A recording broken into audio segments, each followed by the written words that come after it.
sex, and here we are. So I would just like to do another acknowledgement. We are meeting on stolen lands. I would like to pay my respects to elders past, present and emerging, and to any Aboriginal or Torres Strait Islander people here today. Trigger warning, I will be talking about sexual practice and sex. If at any point you get uncomfortable, look after yourself, feel free to leave. Alright, another quick note. There is so much nuance to human sexuality, I cannot possibly cover it all in 15 minutes. So there are a lot of things left out. It is very heteronormative, and that is just what we have. So I would like to acknowledge that. Everyone who can stand up, please stand up.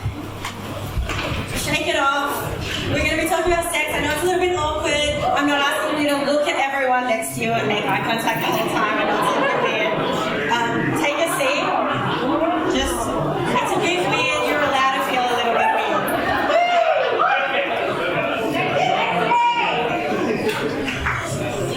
All right. Have a think about your sex education. Raise your hand if you think that you received quality sex education. Oh wow, that's bleak. Yeah, that's good. Okay, well, the most important thing, and if you leave with anything tonight, the vulva and the vagina are not the same thing.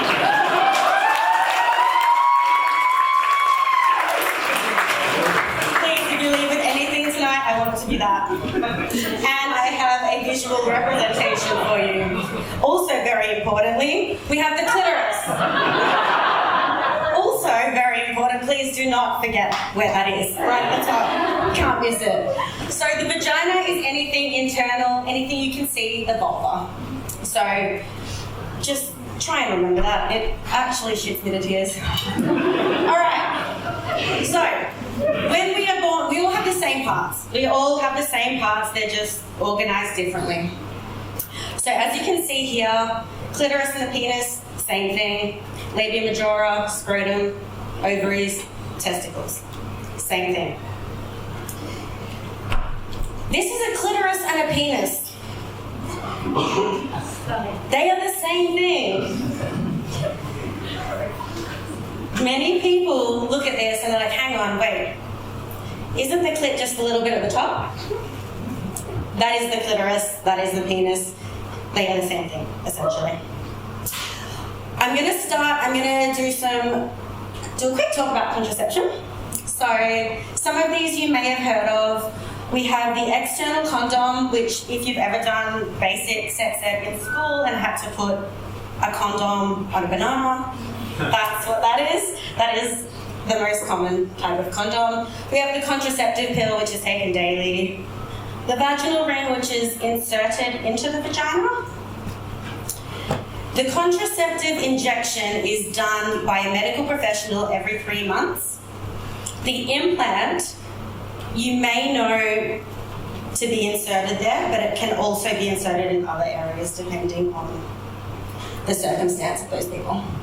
And then we have the IUD, which we hear many horror stories about the pain involved in that. That is inserted into the uterus by a medical professional.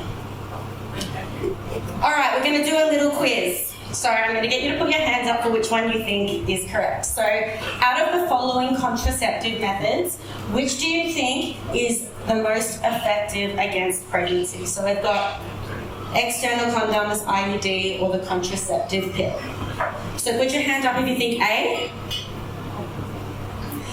Put your hand up if you think B. And C. D. Mixed bag, okay. IUD. The hormonal IUD is 99.8% effective. It needs to be inserted by a medical professional. The external condom is only 82 to 98% effective.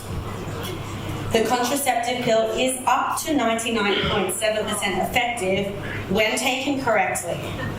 And up to 1 in 10 people who are on the pill still fall pregnant. All right, STIs and BVB. So we've got sexually transmitted infections and bloodborne viruses. This is not an exhaustive list. This is probably just ones that you've heard of.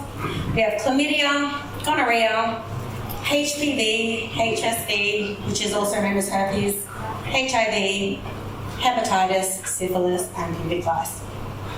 The most common of them is HPV. They can lead to cancers or genital warts.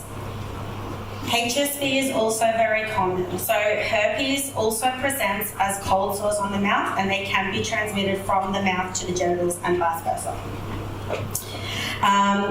Most STIs actually don't have symptoms, so it is encouraged to get regular testing if you are sexually active, and it is recommended that you use barrier protection when having sex if it's casual. All right. We've got another question. So, true or false? It is possible to transmit STIs by sharing sex toys. Hands up for true. Nice. Hands up for false. No one wants to put their hand on it. Correct. So, some of the STIs can live outside of the body for a very short period of time. So, if you are sharing with other people, it is recommended that you use barrier protection or wash it in between use. So, as I've just briefly touched on, they can be transmitted through bodily fluids, so that's vaginal fluids, semen, blood, skin-to-skin contact, the sharing of sex toys, and non-barrier protected intercourse, so that could be vaginal, anal, or oral. Okay, this is a little bit grim, this picture. I couldn't find anything better. But, so this is barrier protection. So the first one is the external condom, which most of you probably have seen or have come in contact with. Next to it is the internal condom. So this is also known as the female condom. It is inserted into the vagina, and the outer bit stays on the outside and can remain in there for up to 24 hours, which is sounds uncomfortable.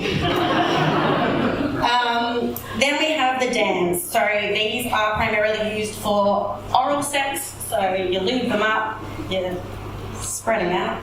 I was going to bring one and I thought that's just embarrassing. Spread it out and then place it on the part of the body that you want to use it on. All right, moving on to HIV. So, this is another question, true or false? Undetectable HIV load means that the virus cannot be transmitted. Hands up for true. Hands up for false. Some of you didn't put your hands up. What's going on? Call you out. So, true. So, undetectable viral load means that the virus is not transmissible. And an undetectable viral load means having less than 200 copies of the HIV virus per milliliter of blood. So, some of you may have heard of PrEP. So that's a preventative that is taken by someone who does not have the HIV virus. It is taken prior to possible contact. We also have PEP. That is taken after a possible exposure. It needs to be started within 72 hours. The sooner the better. And it is a 28-day course and it's taken daily. That can be accessed at the hospital, any sexual health centres. There's also a hotline if you look up PEP, get PEP. You'll be able to find it. All right, this is the fun stuff. What percentage of vulva owners have never had an orgasm? See.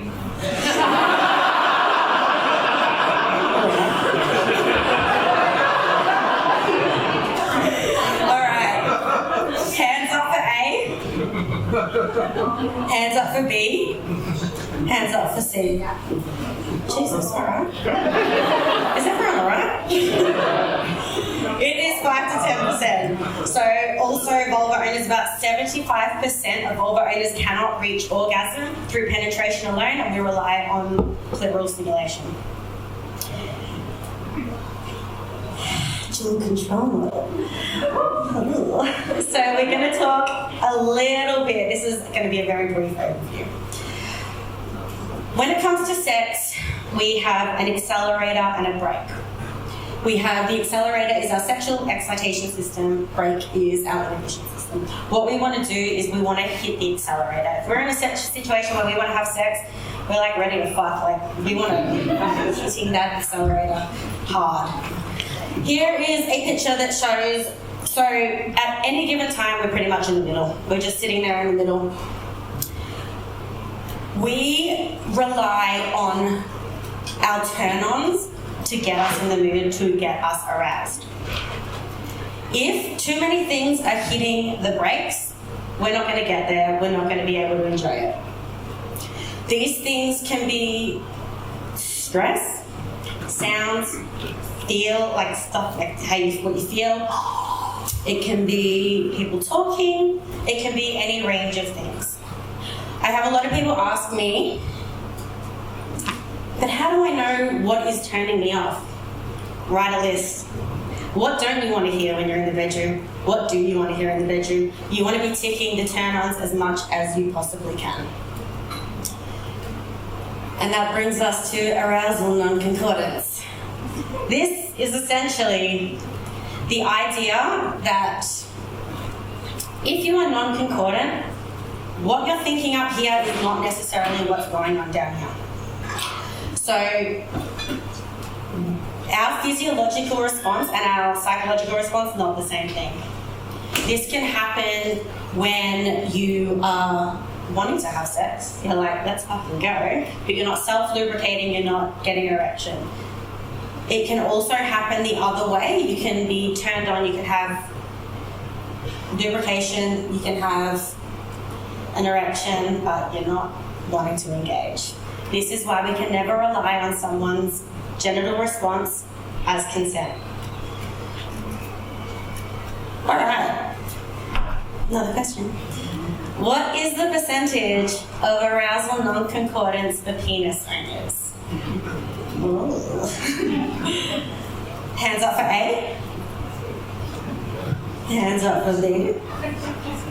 Hands up for C. Oh. 50%. So 50% of the time, what's going on up there is what's going on down there for penis owners. All right, vulva owners.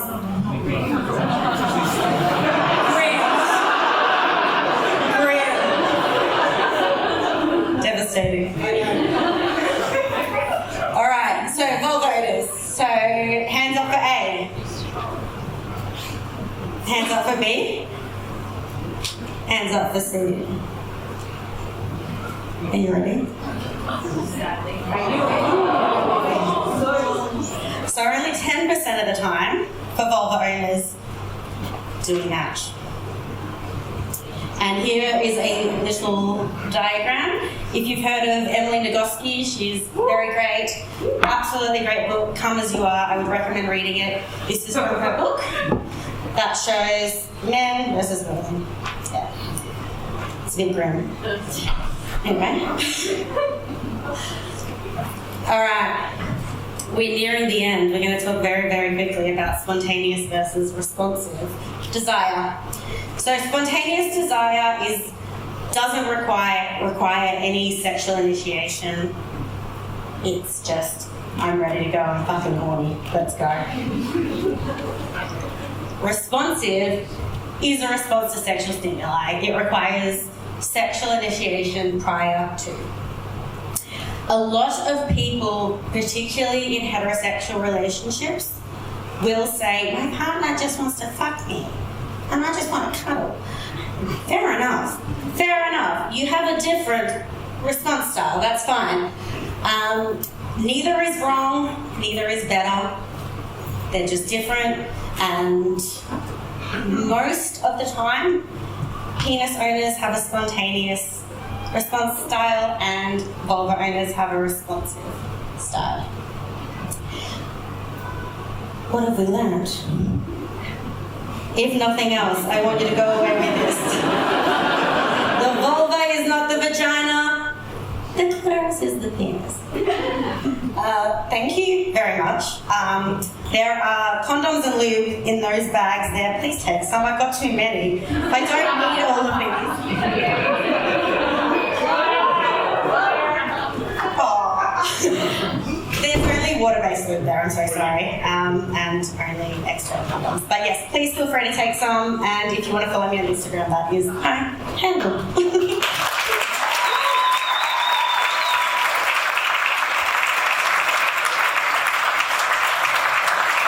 Alrighty, any questions for Lex? One right at the front here.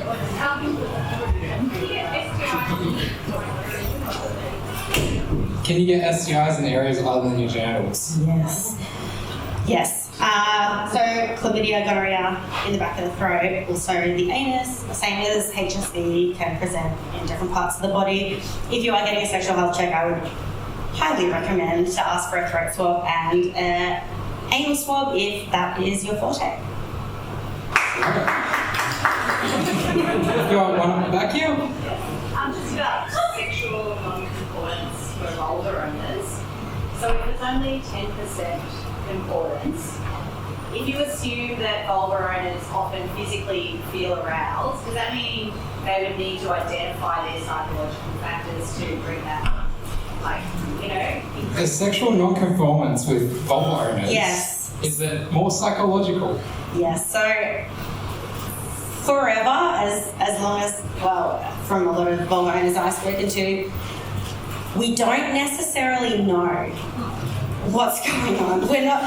We've almost been told that, you know, this is what sex looks like, this is how you should present. It's more about, becoming in tune with your body and acknowledging when you are wanting to engage in sex and acknowledging when your genitals are responding to stimuli. Yeah. Any more questions for Lex? Yep, right here.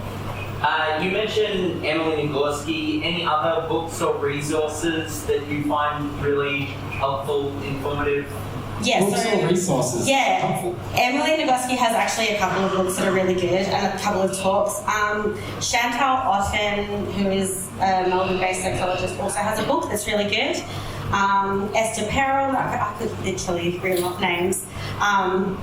But also, there was one by Ruby Rare. She is a UK-based sexologist that is really good, so I recommend looking that up as well. Yeah. All right, we've got a couple more popping up. One right here. Inquisitive homosexual here. How does a female condom work? Inquisitive homosexuals know what the female condom is. Do you have it? It's up there. Oh, it's up there. Hey, Em. I can get it. Grab the female condom from upstairs. Where are they rated? It's in a Woolies bag. I'll show you. We got you ready. I couldn't find it on the bag. Okay, We'll circle back to that. All right. Any question to fill in the time while the Woolies bag is being found? Yeah. Yeah. I think we can all agree that we've seen a huge flood of like books and podcasts relating to female sexual health, but we're not really getting exposed to much of the research that's going on that drives that. And my question is kind of two-part. One, do you have recommendations for like strong research happening at the moment? Because is there actually an increase in research happening? So there's a lot of like podcasts and books about female sexual health, but we don't see a lot of the research. Is that your question? Yeah. Yeah, we're getting there. And as I said at the start, that's why everything is very heteronormative. That's all we really have at the moment. So we sexologists, scientists, working on it. So there's not really a lot. Yeah, Lex actually like personally apologized to me before the I show. did. I was Because like, I'm a trans man. She was like, I'm so sorry. It's okay, it's okay. I'm gonna find this is gonna look really gross. It's fine, the female. Yeah, you can give me that. This looks really dank. This is the woolly bag. They're very lubricated. That's my problem. Okay. And I promise they're not used. Okay. You wouldn't have thought it until you said it. Okay, so female condom is quite big. They're not as stretchy as. Surprise! It is. So it's got a little ring in the bottom. This little part is inserted into the vagina. It's hard to see, but it's like a little helps it get in. And then the outer part stays outside. Yeah, Yes. just kind of hangs out. Whoever said that, yes. It's just like hanging out there. They're not very pleasant to look at. I mean, None of them are. That's all right. You don't look at them. Well, that's right. Yeah, I was just gonna say, show me the dental dam. It looks like one of those exercising rubber band units. It's nice and lubricated. It's right. So this is a dam. This is.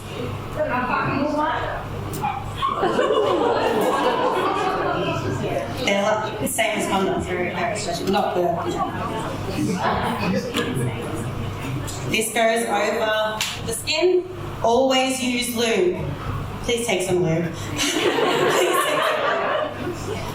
What's the difference between the oil-based and the water-based lubes? Is it oil or silicone based lube? Well, there's oil, silicone, and water. that's Yes. three. So, What's the difference? well, oil-based lube doesn't dry up as quick.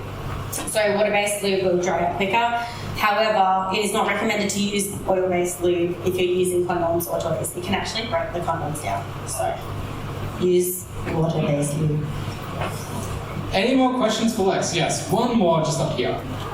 There's a really good book called Golden Boy. It's about intersex young man identified as man, but he's actually XXY. In Australia, what are the statistics? I have no idea, but I will find out. Follow me on Instagram and I'll find the answer for you. I will find out. I don't know. I'm so sorry. All right, put your hands together for Lex.